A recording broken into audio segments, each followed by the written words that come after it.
Aksi nyata berjudul Mengapa Kurikulum Harus Berubah? Oleh Albertus Budi Yuwono, Guru SMP Negeri 1 Gandrung Mangu. Semoga bermanfaat. Topik kurikulum merdeka meliputi 1. Pemahaman kurikulum dan pembelajaran. 2. Murid menjadi pusat pengembangan kurikulum. 3.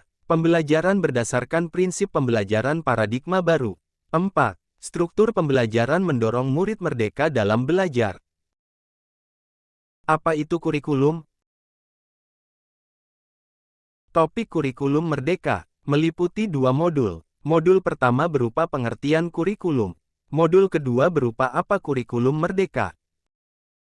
Kurikulum dapat dimaknakan sebagai titik awal dan titik akhir pengalaman pembelajaran murid. Kurikulum merupakan pedoman penyelenggaraan untuk mencapai tujuan pendidikan tertinggi. Peran dan fungsi kurikulum. 1. Mewariskan nilai dan budaya yang relevan dengan masa kini. 2. Mengembangkan sesuatu yang dibutuhkan saat ini dan masa depan. 3. Menilai dan memilih sesuatu yang relevan atau kontekstual sebagai kontrol sosial. Kurikulum yang baik adalah kurikulum yang sesuai dengan zamannya, sehingga perlu dilakukan adaptasi sesuai dengan konteks dan karakteristik murid.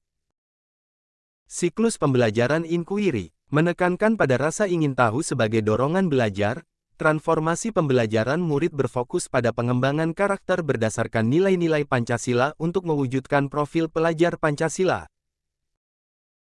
Isu kekinian, perubahan iklim global, teknologi digital, industri multinasional, menuntut satuan pendidikan menyiapkan kurikulum yang membantu murid menghadapi dunia yang penuh tantangan. Maksud pendidikan adalah menuntun segala kodrat yang ada pada anak-anak, agar ia dapat mencapai keselamatan dan kebahagiaan yang setinggi-tingginya baik sebagai manusia maupun anggota masyarakat. Butuh seluruh desa untuk membesarkan seorang anak, menyiratkan perlunya peran orang tua, masyarakat, dan sekolah dalam mewujudkan kurikulum yang pro pada murid, sebagai 3 pilar pendidikan. Konteks satuan pendidikan yang beragam membuat banyak hal tidak mudah diimplementasikan di dalam kelas. Sehingga kurikulum yang ditetapkan secara nasional perlu disesuaikan di tingkat satuan pendidikan.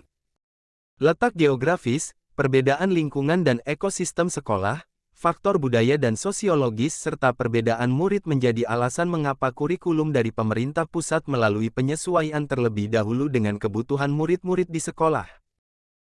Kerangka dasar kurikulum meliputi 1.